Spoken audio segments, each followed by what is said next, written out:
Je vous remercie, mes frères, mes soeurs, je vous remercie pour l'intérêt que vous accordez à ce programme, à ce message. Je suis là, comme je vous ai dit, j'ai fait la première partie de cette partie, donc on va faire la deuxième partie. Toujours, nous sommes dans l'étude concernant comment le Dieu Yahvé s'est substitué au Dieu, le Créateur. Et la Bible nous en dit quelque chose. Parce que c'est dans la Bible que tout s'est passé. Donc la Bible nous en dit quelque chose concernant comment le Dieu Yahvé s'est substitué au Dieu le Créateur.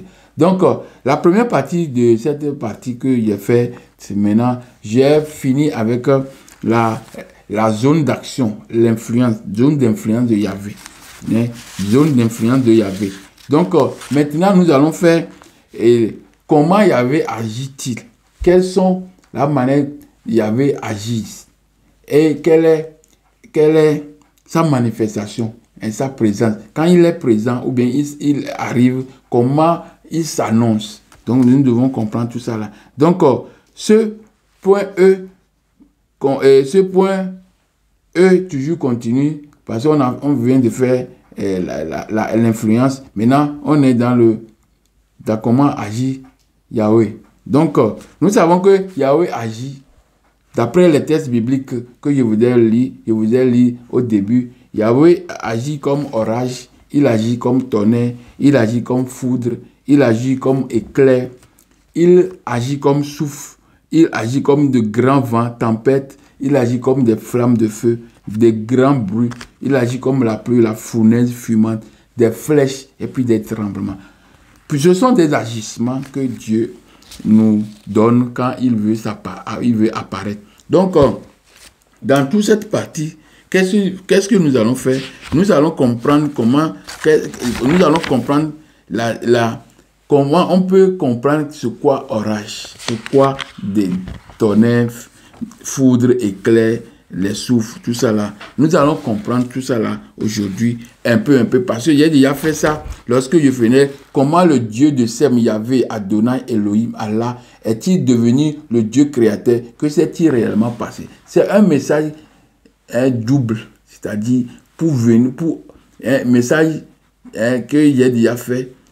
Donc je fais encore ce message pour pouvoir bien approfondir. La Bible nous en dit quelque chose. Donc, c'est quoi l'orage? Nous devons comprendre c'est quoi l'orage. Nous devons comprendre c'est quoi le tonnerre. Tout ça là, nous devons comprendre ça pour pouvoir avoir une idée sur ce que nous allons faire aujourd'hui. Donc, le tonnerre, je lis un passage biblique qui nous dit, pendant que Moïse et Samuel offraient l'Holocauste, les Philistins s'approchaient pour attaquer Israël. Et l'Éternel fit retentir en ce jour son tonnerre. Et les Philistins, il les a mis en déroute. Voilà. Donc, tonnerre, nous devons comprendre ce que c'est que tonnerre. C'est ça que je suis en train de chercher pour expliquer. Tonnerre, c'est quoi tonnerre? C'est le claquement sec ou le roulement sourd que l'on entend lors des orages, au moment où les éclairs déchirent le ciel, ou bien zèbrent le ciel. C'est un nom aussi, le nom scientifique, zèbre le ciel. C'est aussi le bruit ou le vacarme qui accompagne la foudre quand elle tombe. La foudre, quand elle fait cette décharge sur la terre. Donc, le tonnerre, c'est ça, les claquements, ce sont les roulements, les choses qu'on entend, une grande voix très, très, très grosse, une grosse voix qu'on entend, tout ça, c'est le tonnerre. Donc, orage aussi est issu par l'intermédiaire de l'ancien français ore, vent, et du latin ora, souffle. Donc, l'orage, c'est aussi le vent et le souffle. Donc, tout ça là, le Dieu du vent, le souffle, quand on parle de l'orage, on parle déjà du vent, le souffle, le bruit, la voix, la grosse voix, tout ça là. Donc tout ça là, c'est ça qui sont les manifestations ou bien les caractéristiques de Dieu. Des dieux, du Dieu Yahvé d'abord et après du Dieu des dieux qui ont la similarité. Donc, je continue avec, toujours avec l'orage. Donc, souffle, brise, vent, c'est une perturbation atmosphérique qui se manifeste par des éclairs, généralement accompagnés de tonnerres, de fortes précipitations plus mélangées au vent. Les symboles de l'orage faisaient partie dans l'Antiquité des attributs des dieux, comme Zeus grec, Zeus, Jupiter, et puis pour Hadad pour les Assyro-Babyloniens, Hebiesio chez les Évés, et puis, etc., etc. Vous comprenez? Donc, ce sont l'orage. L'orage, voilà le symbole, on vient de voir. C'est aussi le dieu comme Jupiter aussi, il a dans sa main une massue ou bien foudre, qui montre qu'il est le dieu de décharge, un dieu de foudre. Donc c'est le dieu de tonnerre. Donc et Jupiter et Yahvé ont le même signe, même symbole. Donc on verra ça pour la similarité. Donc la foudre, décharge électrique qui se produit par temps d'orage entre deux nuages ou entre deux nuages ou entre un nuage et le sol, avec un éclair et une détonation, c'est-à-dire tonnerre. C'est aussi une décharge électrique aérienne. Vous comprenez? Le courant que nous utilisons dans la maison, tout ça, là, ce sont les éléments de la nature qu'on a domptés pour qu'on ait l'électricité. Vous comprenez? Tout ça là, c'est ça. Le courant qu'on a dans la maison, on peut utiliser les forces éoliennes. Éoliennes, c'est le vent. Quand il tourne, tout ça là, mélangé avec tout ça. C'est ça qui produit l'électricité. Vous comprenez? Ça produit aussi le feu. Donc, ce sont les éléments de la nature qui sont des choses visibles. Voilà. Donc, les éclairs, c'est une lumière intense, de bref format, une ligne sinueuse ramifiée, provoquée par la décharge électrique pendant un orage. Donc, les éclairs, voilà la définition des éclairs. Le souffle, ce qu'on l'air qu'on chasse par la bouche en expirant fortement. Exemple, attiser les braises de feu avec ton sou. Quand on envoie, c'est tout ce vent-là qui est en nous, qui nous donne aussi la vie. Donc l'eau qui est en nous nous donne la vie. Le feu qui est en nous nous donne la vie. Tout ce qui est en nous, tous ces éléments de la nature sont en nous parce que nous sortons d'un seul endroit. Et ce seul endroit, c'est l'abîme. Et dans l'abîme, Dieu, l'omnipotent, l'inconnu, l'invisible, l'insondable était là déjà. Donc, je continue. La flamme de feu, les scientifiques, le nomment une réaction chimique. C'est une réaction chimique. Pour eux, c'est une réaction chimique entre deux éléments. Un matériau combustible, et puis l'oxygène de l'air, carburant, et tout ça là dégagé ensemble, c'est ça qu'on appelle flamme de feu. Donc, quand vous voulez éteindre un feu, qu'est-ce qu'on fait? On le couvre, on le fait priver d'oxygène, on le fait priver de l'air. Puis dans l'air, il y a l'oxygène, tout ça là. Donc, quand on couvre le feu, il s'éteint parce qu'on le prive de sa source d'énergie. Vous voyez? Donc, il y a beaucoup de choses que nous devons comprendre à propos de la tempête. Nous comprenons ce que c'est que la tempête, les grands vents, les fournaises fumantes. Les flèches, j'ai déjà monté les flèches, ce sont les lignes qui sortent quand le tonnerre fait les éclairs qui sortent, tout ça, ils font des flèches. Donc c'est tout ça là qui constitue. Et puis il y a des tremblements. On entend un bruit fort, comme la terre est en train de trembler. Donc tout ça là, c'est cette force là que le Dieu avait et les autres dieux qui on va voir par la suite on utilise. Donc je continue avec le point maintenant, le point F même, parce que j'ai interverti, j'ai fait le point F d'abord et je dois faire le point E, c'est EF. Donc j'ai fait plutôt le point F pour pouvoir arriver à faire le point E. Donc le point F, c'était les actions et comment il agit. Et maintenant le point dans lequel nous sommes maintenant, c'est le point F, le point E même, qui est la similarité. Donc la similarité de Yahvé avec les divinités qui sont présentes dans la région de Canaan. Donc, pour commencer cette partie très délicate, nous allons procéder comme suit. Donc, on doit d'abord répertorier les différents peuples autour du peuple, ou bien autour du peuple Israël, ou bien autour du royaume de Juda et du royaume d'Israël. Parce qu'il y a deux royaumes. Au début, c'était un, après divisé en deux. Et puis après, l'autre, là, on dit qu'il s'est volatilisé. Il reste seulement un. Donc, le un, là, le Juda, c'est lui qui joue le rôle de tout. Vous comprenez? Tout ça, là, ce sont des constructions.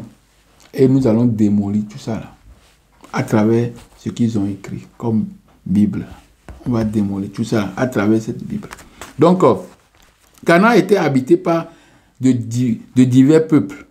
Les principaux étaient les Cananéens, peuple autochtone, petit frère de Misraïm, hein, peuple autochtone, petit frère de Misraïm. Ils étaient les Hétiens, les Jébusiens, les Phéréziens, les Réphaïm, les Amoréens, les Gigaziens, les Évites, les Kéniens, les Kénisiens, les Cadmoniens, Cadmoniens, etc. Donc, quand nous lisons Genèse 15, qu'il y avait lu déjà, on connaît déjà la plupart, la cartographie, la région qu'on appelle Canaan, on nous a dit ça dans Genèse 15, verset 18 à 21. Et puis, dans Genèse 10, verset 15 à 18, nous avons aussi les quelques noms là-bas. Donc, la région était également habitée par les Philistins. Donc, nous sommes en train de répertorier les peuples qui ont vécu ici. C'est les Cananéens, parce qu'on dit que Abraham arriva à Canaan et arriva à chaîne de Morée, hein, et les Cananéens étaient dans le pays. Quand nous lisons Genèse 12, verset 6, oui, Genèse 12, verset 6, les Cananéens étaient là quand Abraham est arrivé. Et c'est les Cananéens, les mêmes Cananéens, qui ont circoncis Abraham. Donc, la circoncision est une alliance avec Dieu. Et le Dieu de Canaan était elle. Donc, le Dieu suprême cananéen, elle, était représenté comme un taureau, tout comme le Dieu égyptien, qui est représenté, le Dieu créateur, qui est représenté comme un taureau. Vous comprenez? Donc, ce ne sont pas des choses insolites, ce ne sont pas des choses de hasardeux ou bien de hasard, mais ce sont des choses qui existent, qui sont bien précises et donnent des significations aussi précises.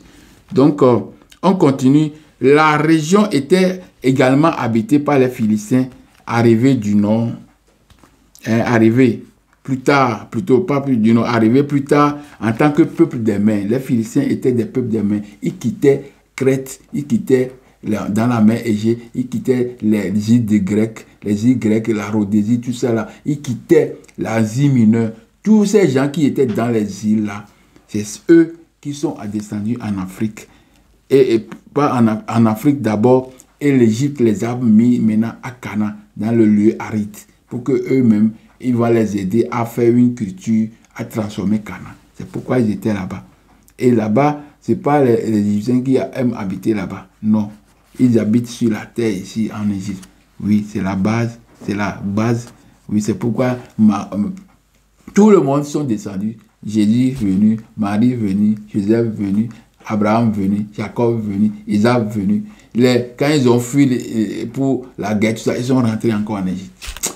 L'Égypte, c'est seulement l'Égypte qui existe. Tout ça là, c'est pour l'Égypte. Vous voyez. Donc, on continue. Il y a aussi des peuples qu'on appelle Horiens. Parce qu'on nous a dit que dans la montagne de Séir, les Horiens étaient là. Et c'est les Édomites, les Édomites encore Esaü, qui sont venus les déloger. Vous comprenez? Les Édomites, on a dit qu'il est sorti roux. Esaü est sorti roux. Donc, qui sont les roux? C'est les peuples Lécodème qui sont roux. Et maintenant, quand on dit les Israélites, les Israéliens, les Juifs, Jacobo, c'est le noir. Et dans les récits bibliques, nous avons vu dans Sophonie 1, verset 1, qu'ils sont tous enfants de Couchi. Vous allez lire ça encore. Ils sont tous enfants de Couchi. Tous ces gens-là. Hein, voilà ce que la Bible nous dit. Il y a beaucoup.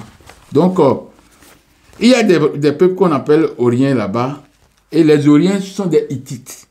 Et c'est un peuple de l'Asie mineure. Donc, toutes ces régions-là de l'Asie mineure, c'est eux qui sont descendus en Afrique. C'est eux, les gens qu'on appelle le Codem, c'est eux. Ils sont descendus. C'est comme ça. Si on ne vous explique pas, vous allez penser que non, tout ça là, on ne vous comprend rien, vous ne comprenez rien. Mais nous devons faire une relecture macroscopique pour pouvoir comprendre toutes ces choses-là. Donc, les Oriens sont les Hittites, c'est un peuple aussi de l'Asie mineure. Et sont des Leucodèmes. Donc, il y a aussi des Édomites. Eux aussi sont des descendants des Saoul, frères de Jacob, appelés Israël. Il y a aussi des Moabites et les Ammonites, qui sont les enfants de Lot, un fantôme monté de toutes pièces, imputé à Abraham comme son neveu. Tout ça, là, ce sont des Africains qui sont là. Abraham, même, il a déjà montré que l'origine, la lumière sur la vraie origine du patriarche Abraham, il a fait ça dans les premières heures de mon étude, de mes études. Hein? Abraham, il a fait ça dans les premières heures de mon étude. Voilà, lumière sur la vraie origine du patriarche Abraham. Sem, Kamite, voilé, gardien de la tradition Kamite. Sem, qu'on a introduit après. Hein? Sem, après on dit Sémite. Tout ça là, ce sont les Africains. C'est pourquoi le nom, le tétragramme, c'est dans les grottes de Congo. Et on connaît la signification. C'est pourquoi eux, ils ne peuvent pas prononcer ce nom. Ils ne connaissent pas ça. Ils ne peuvent pas déchiffrer même. Vous comprenez? Donc, j'ai fait ça. Sem, l'ombre et un membre virtuel des Javétites. Donc, Sem, l'ombre et un membre virtuel des Javétites. Donc, Sem qu'on a créé dans les histoires là, c'est les Japhétites, parce que les Édomites, tout ce qu'on est en train de voir ici, les Hittites, tout ça là, les Édomites, c'est eux, les peuples de mer, c'est eux qui sont les Sémites. C'est eux-mêmes, les mêmes personnes qu'on a donné Sémites. C'est pourquoi quand vous regardez en Israël, tout ça là, qui sont appelés Juifs, ils sont des Leucodèmes. Donc, on a créé seulement Sémites pour embrouiller l'humanité.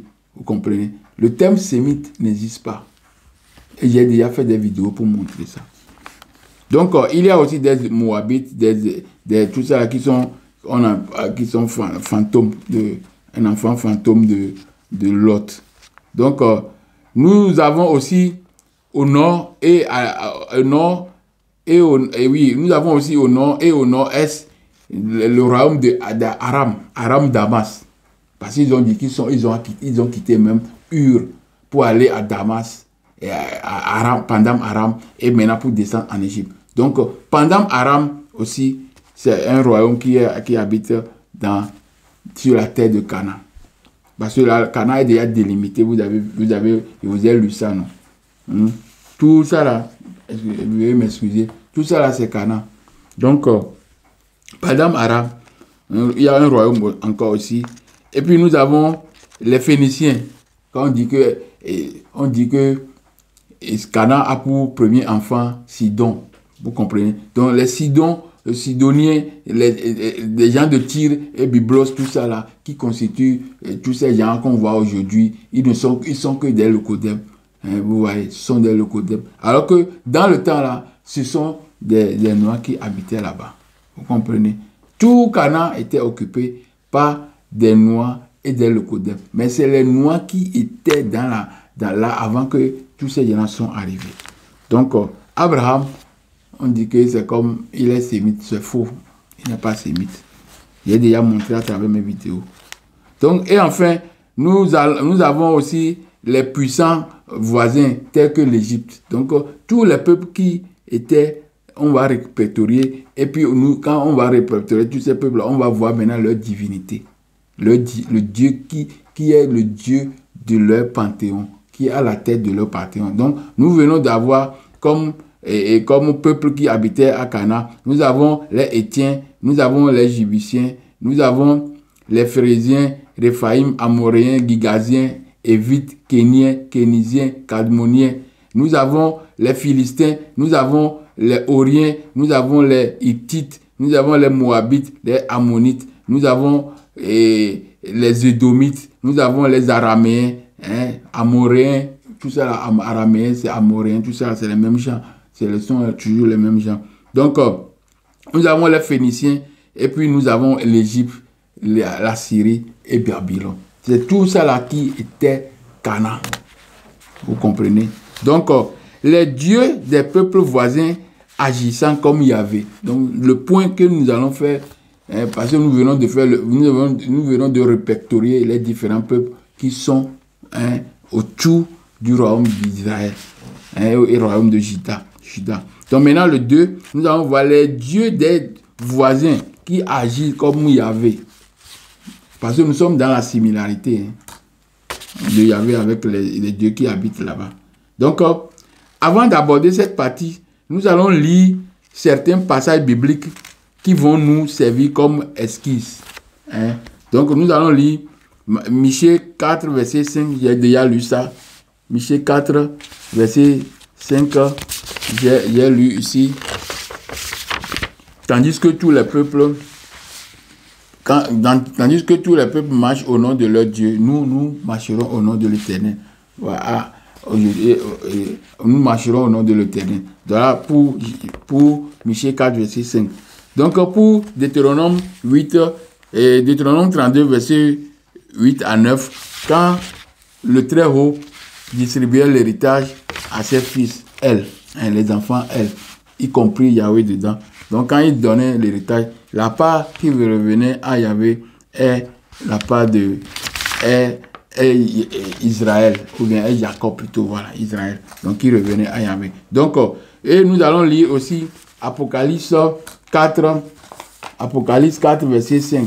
Ça, on n'a pas lu ça aujourd'hui, je pense. Apocalypse 4, verset 5. Du trône sortaient des éclairs, des voix et des tonnerres. Apocalypse 4, verset 5. On parle du trône de Dieu. On dit le Dieu Yahvé, n'est-ce pas? Le Dieu Yahvé. Le trône du Dieu Yahvé, on sortait des éclairs, des voix et des tonnerres. C'est la manifestation. C'est ça qui caractérise Yahvé. Donc, nous allons lire aussi 1 Samuel 7, verset 10. 1 Samuel 7, verset 10. Pendant que Samuel veut dire Dieu élevé.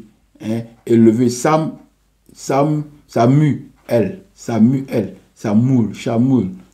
Shaoul, elle. Donc, le Dieu élevé. Quel est le Dieu le plus élevé, le très haut? C'est Elion. Donc, Samuel, c'est encore le très haut Elion. Le nom là. Donc, on offrait l'Holocauste.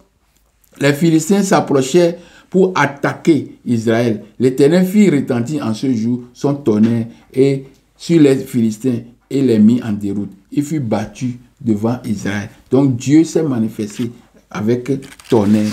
Donc, voilà les versets bibliques que j'ai retenus là-bas pour pouvoir entamer la deuxième partie, c'est-à-dire la partie qui est la plus fondamentale ici. Quelle est la similarité qu'il y avait avec les autres divinités de la région? Donc, nous continuons. C'est très important de connaître les choses. C'est pourquoi on fait la relecture. Mon nom, c'est la relecture macroscopique. Voilà la relecture macroscopique. Donc, quelle est d'abord la représentation? C'est-à-dire, non pas la représentation. Nous allons à présent découvrir les dieux des différentes nations autour d'Israël qui se manifestent comme Yahvé. Donc, la similarité, c'est que nous allons à présent découvrir les dieux de toutes les nations des peuples autour d'Israël qui se manifestent comme Yahvé, qui ont les mêmes attributs comme Yahvé. Voilà. Donc, quel est le rôle de cette divinité? Le rôle de cette divinité que nous allons découvrir maintenant, qui ont les mêmes fonctions que Yahvé. Alors que Yahvé est une divinité mineure qui n'a pas, qui est insignifiante. Vous voyez? Donc, c'est une divinité insignifiante.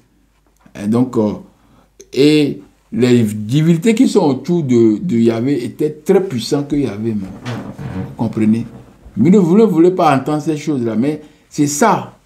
C'est ça. Parce que c'est un peuple qui n'a pas de... une tribu, une petite tribu qui est là-bas. Parce qu'il y a beaucoup de gens. Il y a les Occidentaux, les gens de l'île là-bas. Et puis il y a des Israéliens, ceux qui ont dit qu'ils veulent former un petit groupe pour dire qu'ils sont des Israélites. Comme nous voyons les Arabes, tout ça là aujourd'hui. C'est les gens là. Donc, nous allons à présent découvrir les dieux et des différents peuples qui sont autour de lui. Comment ils se manifestent, eux aussi. Parce qu'ils se manifestent de la même manière qu'il y avait. Cette divinité apporte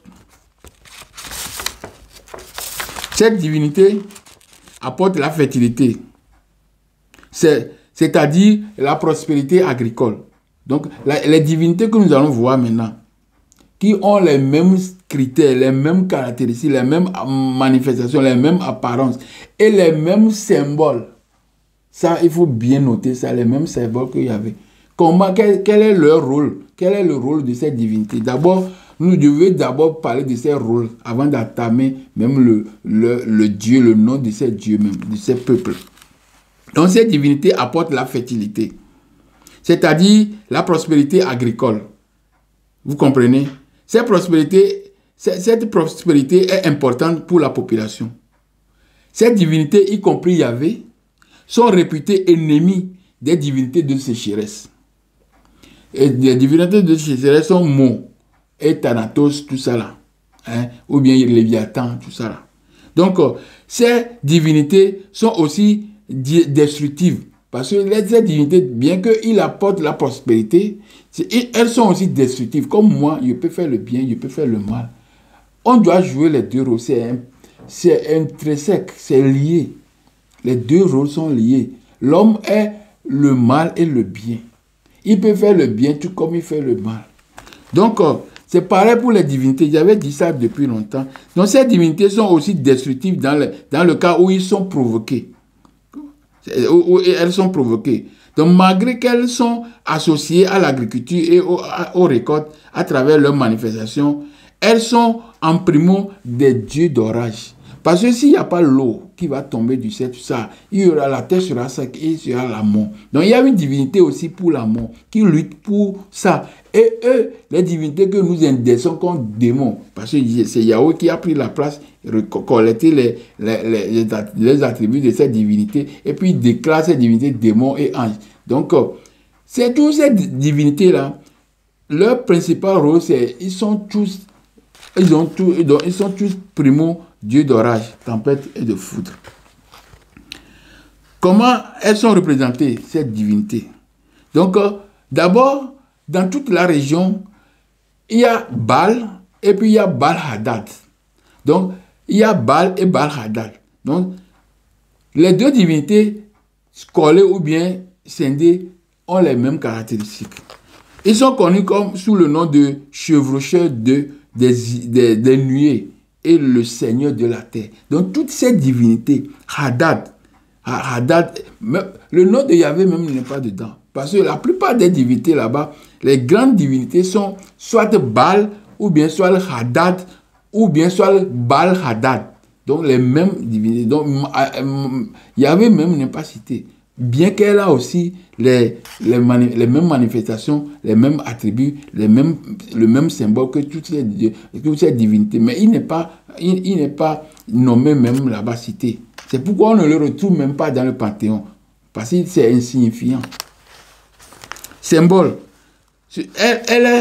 La plupart de ces divinités, je parle des symboles de toutes ces divinités qui sont là, qui ont les mêmes caractéristiques. Donc, elles se représentent pardon, elle se représente brandissant une massue et une lance en main. Vous comprenez ça? Massue et une main. Quand on parle de massue, c'est toujours pour la foudre, c'est toujours pour la tempête, pour l'orage. Massue, masse, c'est la masse. Cette masse fait des craquements, font des bruits, des voix. Et ils font des flèches. Ils font des flèches comme parce qu'on fait power. Quand vous voyez power, on fait comme ça, power. Donc c'est ça. C'est le symbole qui est dans leur main. Vous voyez? La plupart de ces divinités sont divinités d'orage, de foudre, de tempête, tout ça, ils ont toujours massue et le truc de power, le signe power dans leurs mains.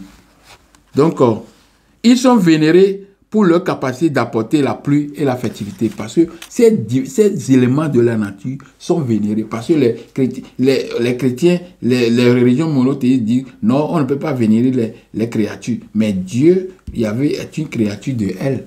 Mais pourtant, vous les vénérez. C'est pareil. C'est un élément de la nature. Vous les vénérez. Mais vous dites que les autres ne doivent pas être vénérés. Parce que vous ne comprenez même pas ce qui se passe. Vous ne comprenez même pas ce qui se passe. C'est quoi même la nature ici? Vous comprenez? C'est ça le problème des chrétiens. Ce qu'on leur a dit, c'est ça qu'ils veulent faire, mais ils ne comprennent même pas ce qu'ils font. Vous voyez? Donc maintenant, nous allons citer les divinités qui sont là. Avec le peuple, avec son Dieu tutélaire. Parce que chaque peuple a son Dieu tutélaire. Il y a beaucoup de tribus sur cette terre. Et toutes ces tribus ont un Dieu tutélaire. Vous comprenez? Donc, on commence par Canaan. Dans Canaan, on a Baal. C'est Baal qui est le Dieu tutélaire de Canaan. Baal. Et Baal a les mêmes caractéristiques que Yahvé. C'est orage, Dieu d'orage, Dieu de foudre, Dieu de tempête, Dieu de pluie, Dieu d'éclair, Dieu de... Tout ça là, ce sont des éléments de la nature qu'on nous cite comme ça. Vous voyez? Des éléments de la nature. Donc, il y a plein d'éléments de la nature. Mais ce qui concerne Dieu d'orage, c'est ça qu'on est en train de dire. Donc, le Canaan, c'est le Baal, Dieu Baal. Donc, et pour le croissant, le nord du croissant fertile, c'est-à-dire entre les deux fleuves, Éthique et Euphrate, quelle est la divinité qui est là, qui est aussi au sommet de leur truc? C'est Hadad. C'est-à-dire qu'ils ne sont pas, ils sont au sommet de leur panthéon, mais ils ne sont pas au sommet de l'univers entier. Non, ils ne sont pas au sommet. C'est un seul Dieu qui est au sommet. Et il y a beaucoup de dieux qui viennent. Hein? Comme Michée a dit, voilà, Deutéronome 32, versets 8 et 9. Donc, nous avons les Philistins, ils ont le dieu Dagon. Le dieu Dagon, c'est une divinité agraire. Mais là, pour faire l'agriculture, on a besoin de quoi? On a besoin d'orage.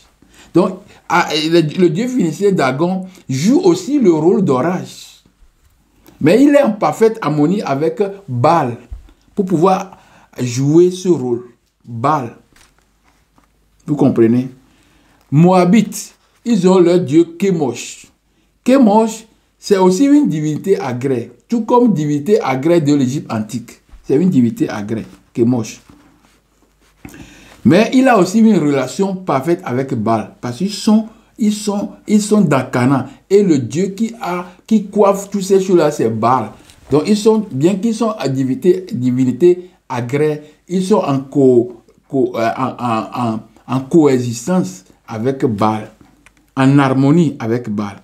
Les Ammonites, ils ont pour Dieu Milcom, ou bien Melek, ou bien Moloch. On nous a dit Melek, Moloch, on tue les enfants, tout ça là. C'est une divinité agraire, tout comme Osiris. Tout comme Osiris, c'est une divinité agraire. Mais ils ont aussi la relation avec Baal. Divinité quoi? Divinité de pluie, orage, tonnerre, tout ça. Parce que c'est seulement ça, dans ça qu'on aura la pluie. Et il y aura la fertilité, la fécondation du sol. Vous comprenez? Donc les divinités que Yahvé vient de classer comme démons et a pris sa place, c'est cette divinité qui assure la vie des peuples. Parce qu'il y a quand il ne donne pas la pluie, c'est grave. La sécheresse, le dieu Mo, Thanatos, tout ça là vont venir déraciner les gens. Vous comprenez? Donc nous avons la Sidonie, les Sidoniens, leur dieu d'orage, c'est Baal. Les Édomites, leur dieu c'est Kos, qu'on ne nous a jamais parlé. Allez taper seulement Édomite. Édomite veut dire encore Esau.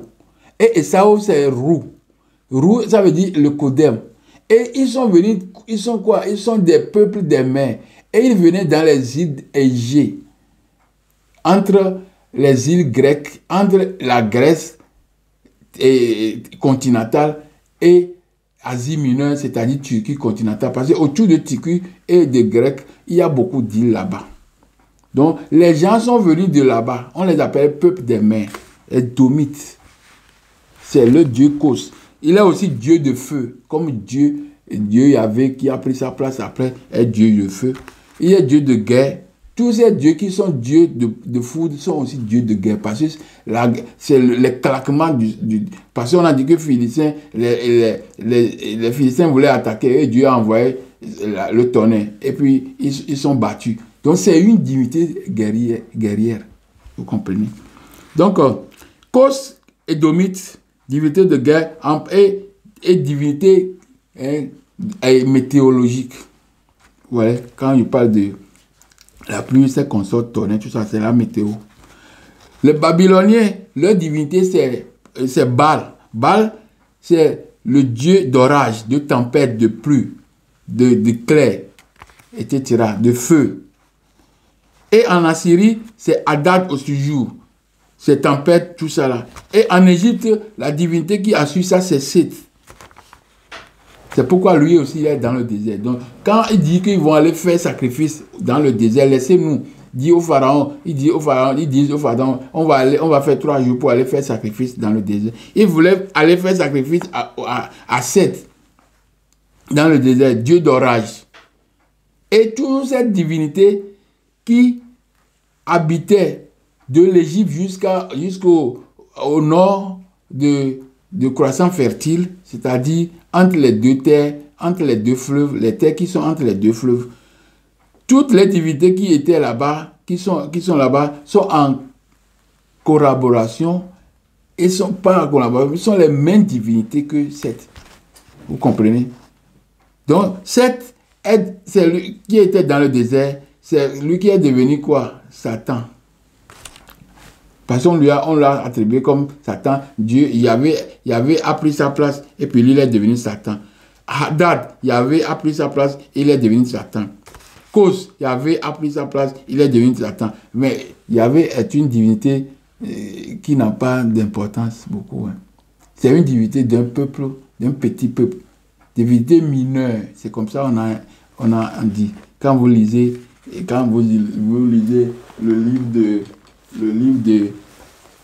le livre-ci, je ne sais pas comment vous allez voir ça. Comment on dit? Thomas Romain, l'invention de Dieu. Quand vous lisez ce livre-là, allez acheter et lisez. L'invention de Dieu. Quand vous lisez ça, vous allez voir que Dieu, Yahvé, est une divinité mineure, d'une tribu qui n'est pas une petite tribu seulement. Donc, les Araméens, on dit que Jésus parlait araméen, tous les gens parlaient araméen. Aram, leur divinité, c'est Hadad. Divinité d'orage, c'est Hadad. Donc, dans la région de Cana, Baal est la divinité d'orage. Donc, Yahvé a mis tous ces gens aux touches et puis il a pris leur place. Mais on va voir comment Yahvé a fait ça. Donc, comment Yahvé a fait ça, nous le saurons dans l'étude prochaine. La semaine prochaine, on aura l'étude là et on va comprendre. Donc, je dis, en récapitulation, concernant ce petit point de orage, il était, quand je parle de il était, c'est que soit les divinités là, qui habitaient à Cana, qui étaient à Cana, donc ils étaient dieux d'orage et de foudre. Ils étaient dieux d'orage et de foudre, tout comme Yahvé. Mais aussi dieu de guerre, tout comme Yahvé. Ils devaient affronter le dieu de la mort, Mot, et le dieu de la mer, Yam, ou bien Léviathan, le nom qu'on a donné dans le livre, dans la Bible. Donc Yahvé a terrassé plutôt Léviathan, c'est Yam, divinité de la mer. Et puis la pluie dessus, il est devenu, l'eau là est devenue démon, lui, il est toujours. Non. Ce sont des places ce sont des attributs qu'il récupère en faisant ces choses comme ça. Donc après le Dieu suprême, c'est le Dieu Baal qui est le suivant dans l'ordre de grandeur. Donc après le Dieu suprême, c'est le Dieu grand dans Cana.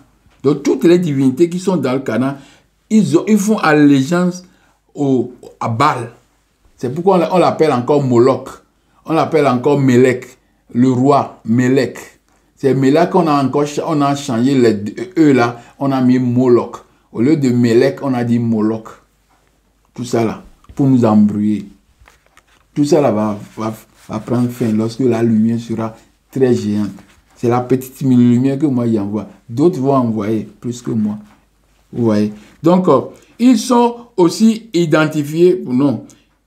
Après le Dieu suprême, elle, c'est le Dieu Baal, qui est le suivant dans l'ordre de grandeur. Ils sont aussi identifiés comme à un taureau. Ces divinités aussi sont aussi identifiées à un taureau. Symbole de vigueur et de la fertilité. C'est pourquoi dans les temples des royaumes d'Israël, vous verrez toujours, on a mis les taureaux là-bas. Jéroboam a fait ils ont dit idole, mais a fait un taureau qui est la représentation de Dieu de l'univers. Il a fait un taureau, elle, qui est à Bethel, et un à Dan. Et dans les temples à Jérusalem, chez les Judéens, sur les Judéens qui sont appelés royaume de Juda, là-bas aussi, il y a dans le temple, il y a taureau, vous comprenez? Ils ne peuvent pas laisser ça parce que ce sont des choses qui sont là avant eux et ils doivent faire que allégeance à ces choses-là. C'est seulement on nous a trompés avec ces histoires de Yahvé, tout ça là, aujourd'hui. Tout ça là vont finir. Le temps arrive, c'est un temps qui va arriver, puis tout ça là, on va débarrasser le plancher. Et le vrai Dieu va descendre. Ce n'est pas la fin du monde. Non, c'est la descente du vrai Dieu. Donc, le Dieu Baal était essentiellement le Dieu Baal, tout comme les autres qui ont les mêmes attributs comme lui, étaient des dieux essentiellement pour la suivi de la population, des peuples. C'est Dieu de la suivi. Sans la pluie, et sans les orages, tout ça là que nous entendons, si on fait brrr, quand le tonnerre, on est content, il y a tonnerre, oui, il y a tonnerre, mais quelquefois il y a des victimes, oui. Mais quand même, il y a la pluie qui arrive, qui sert de nourriture aux gens, vous comprenez, qui sert d'essoufflement, de fraîcheur à l'homme. Donc, car il était les seules divinités capables, c'est-à-dire les divinités d'orage, ils étaient les seules divinités capables de protéger les peuples de la sécheresse, qui est incarné par Mo, c'est-à-dire le dieu de la Mo, dieu de sécheresse plutôt, M-O à sens circonflexe T. Tapez ça, vous allez voir quel dieu s'agit-il. Donc, la plupart de ces divinités sont associées aux phénomènes météorologiques, climatiques, à savoir le tonnerre, ouragan, les orages, foudre, éclairs, claquements, tout ça là, flèches. La plupart de ces dieux sont associés à ces phénomènes-là. Donc, il y avait, tout comme les autres divinités, ont les mêmes attributs, ont les mêmes symboles. Mais, on nous a seulement propagé celui de Yahvé et en mettant une ténèbre sur les autres dieux. Et ces autres dieux qu'on a passés dans la ténèbre, on les a classés comme des démons. Ils ne sont pas des démons. Ils ne sont pas des démons. Le démon, c'est autre chose carrément. C'est l'homme qui est le déséquilibre. Si toi-même tu préfères faire déséquilibre, c'est ça qu'on appelle démon. Sinon, le démon même n'existe pas. C'est le déséquilibre. Nous devons être équilibrés, oui. En cherchant l'équilibre, il faut corriger les faux. Et les vrais vont corriger les faux. Et jusqu'à ce qu'on a l'équilibre. C'est ça. C'est l'équilibre. Donc, je vais chuter ici sur cette phrase en vous annonçant que le message se poursuit. La quatrième partie va venir la semaine prochaine. Le Dieu... Il a oublié quelque chose. Je ne vous ai pas parlé de... Il a parlé de l'Égypte antique, oui. Il a parlé de Dieu 7. Oui, il a parlé de Dieu 7. Mais je préfère lire quelque chose concernant le Dieu 7. Pour que vous ayez aussi une idée sur ça. En Égypte, Égypte ancienne, le dieu principal associé aux orages, aux tonnerres, tempêtes, violents et à la violence, c'est-à-dire la guerre, c'est Seth. Il est le dieu du chaos, du désordre et du désert.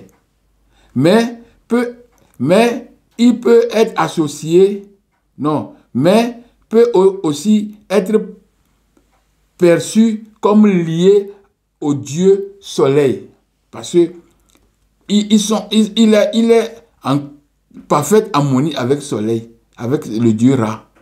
Oui, il est en parfaite. C'est pourquoi chaque fois les rois de l'Égypte antique, ils ont Seth et puis ils ont Osiris ensemble. Osiris c'est le dieu, Osiris ou bien Horus, c'est le dieu des pharaons. Mais Seth est toujours là parce qu'il faut les deux forces. Les deux forces, c'est ça qui crée l'équilibre. Donc, c'est ça qui crée l'équilibre. Donc, on dit que mais peut aussi être perçu comme lié au dieu Seth, se battant contre le serpent Apophis pour protéger le cycle de vie. Donc, le dieu Seth est toujours à côté ou bien avec Osiris pour pouvoir protéger le cycle de vie, pour pouvoir protéger la terre, pour pouvoir protéger tout ce qui est dedans. Parce que il faut qu'il y ait cet équilibre-là ensemble pour pouvoir être, pour qu'on ait, on a l'harmonie. Hein? On a l'harmonie. Et il faut qu'il y ait comme ça, il faut qu'il y ait comme ça pour qu'il y ait l'harmonie. Donc, pour protéger le cycle de vie, comme Baal, Hadad, le font contre Mo et Yam. Donc, Baal et Hadad, ils sont aussi des dieux persévérants, des divinités qui luttent pour la survie de l'humanité. Mais Yahvé les considère comme des démons parce qu'il a pris la place. Il a pris le pouvoir de toutes les divinités. Il dit que après moi, c'est le désert. Alors que ce n'est pas écrit même dans la Bible. C'est seulement dit comme ça. Après moi, dans le désert. C'est le désert. Donc, représenté comme un homme avec la tête d'un animal étrange. Donc, on représente ces divinités quelquefois comme avec un homme avec la tête d'animal possédant un long museau. C'est ce Seth que je suis en train de décrire. Seth. Tête animale avec un long museau. Seth. Un long museau et des oreilles carrées. Vous allez voir, il y a certaines personnes, je ne peux pas dire ça. Si je dis, on va dire que je vous insulte. Je garde ça. Bien qu'il soit le dieu de chaos, Seth est aussi une figure importante dans la protection de l'ordre universel. Il aide Ra à combattre le serpent Apophis chaque nuit, défendant le soleil, c'est-à-dire Shama. C'est pourquoi dans les temples de Jérusalem, il y a aussi Shama, le soleil. Shama et l'ordre du monde. Cette dualité fait de lui un personnage complexe, à la fois destructeur et destructeur de l'équilibre des choses. Vous voyez? Donc, Seth, tout comme Yahvé, tout comme Hadad, tout comme Baal, sont des divinités, sont mêmes divinités. Parce qu'ils ont la même représentation. Ils sont représentés quelquefois pas comme taureau. Même symbole, ils ont dans la main une massue et un signe de foudre, c'est-à-dire power. Quand on fait la flèche comme ça, ils ont ça dans la main. Vous comprenez? Donc c'est les mêmes divinités. Yahvé, Seth, Baal, Moloch, Melech, Dagon, Dogon, Dagan, tout ça sont des mêmes divinités. Ils ont les mêmes fonctions. Vous comprenez? On ne va pas nous tromper avec cette histoire. Parce que tout est là. Il y a des écrits, des artefacts, des éléments archéologiques. Et puis il y a des stèles, des écritures qu'on a écrites. Dans la tombe, il y a beaucoup de choses, des preuves qui montrent, qui décrivent l'humanité, comment ça fonctionne avec les divinités. C'est seulement les gens qui vont pour problème d'ego, problème de dirigeante, dirigeance plutôt, pour diriger la nature, problème de tricherie, de vol, problème de soumission, problème d'ego. Ils ont envoyé la religion monothéiste en condamnant les divinités et puis il commence par diriger le monde. Parce qu'en dirigeant, vous avez dans la main toutes les richesses de ceux que tu diriges. Donc, comme ils ont cherché à nous diriger, ils ont possédé nos richesses. Mais le jour va venir et on verra s'ils vont maintenir cette allure, ce pouvoir. Parce que la vérité viendra par corriger tout. Donc, je viens de chuter, je viens de finir avec ce chapitre, cette troisième partie de ce message intitulé « Comment le Dieu Yahvé s'est-il substitué au Dieu, le Créateur ?» La Bible nous en dit quelque chose. Voilà, je suis arrivé à la fin de cette étude. Et donc, je vais vous revoir la semaine prochaine. Et la semaine prochaine, nous allons faire le quatrième point. Et puis, nous allons faire une conclusion. La conclusion qui explique, voilà, qui explique le titre donné à ce chapitre. Donc, le quatrième point sera comment reconnaître ou comment identifier un Dieu L générique des autres divinités. Comment on peut reconnaître? Parce que dans la Bible, nous avons beaucoup de noms qui nous donnent, qui sont des noms théophores, qui nous donnent déjà la présence des divins, la présence des divinités dans la région. Vous comprenez? Donc, nous allons voir tout ça là. Nous allons voir Ishbal, l'enfant de Saul, Ishbal. Nous allons voir ça. Obed-Melech, nous allons voir ça. Hadad, nous allons voir ça. Et il y a aussi des noms avec le dieu Kos. Il y a écrit ça quelque part.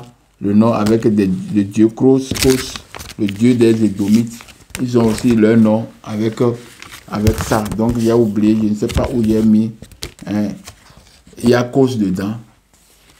Il y a oublié ça, je ne sais pas où il y a écrit ça. Donc nous allons quand même, la semaine prochaine, je vais vous donner le nom de toutes ces divinités qui sont déjà dans le nom des gens. Et comment Dieu Yahvé, qui n'a jamais eu de peuple, qui n'a jamais eu de nom théophore lisible. On va voir Yahvé dedans, pas Yahou, pas Yého, non, pas Yahou, non. On veut voir Yahvé dedans. Il n'y en a pas.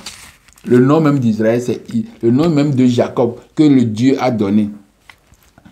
Quand le Dieu donne le nom, et il y a elle dedans, ça ne veut pas dire que c'est elle là n'est pas Yahvé. Parce qu'il donne le nom théophore à son enfant. Parce que chaque Dieu donne nom théophore à son enfant. C'est ça qui permet d'identifier la présence de Dieu dans l'enfant là, dans où la personne est sortie. Donc Israël, Israël, Israël, Aïe, fils, ça c'est fils, Ra, fils de Ra, Dieu, ou bien fils de Dieu, Ra. Elle c'est le Dieu cananéen. C'est lui qui a fait sortir Abraham de Pandam Aram pour venir ici. Mais même dans la Bible, on dit que c'est son papa qui a quitté maintenant Ur pour venir à Cana. Et ils ont fait un arrêt à Pandam Aram. Là-bas, il est décédé. Et puis le Dieu dit maintenant, viens à Cana. Et ce Dieu qui l'amène à Cana, il ne savait pas qu'ils sont polythéistes là-bas. Et il l'amène encore dans polythéisme. Comment? C'est pour venir dire qu'il y avait le Dieu créateur. Mais nous verrons la suite la semaine prochaine. Donc, merci mes frères, merci mes soeurs, mes aînés. On se verra le dimanche prochain. À tantôt.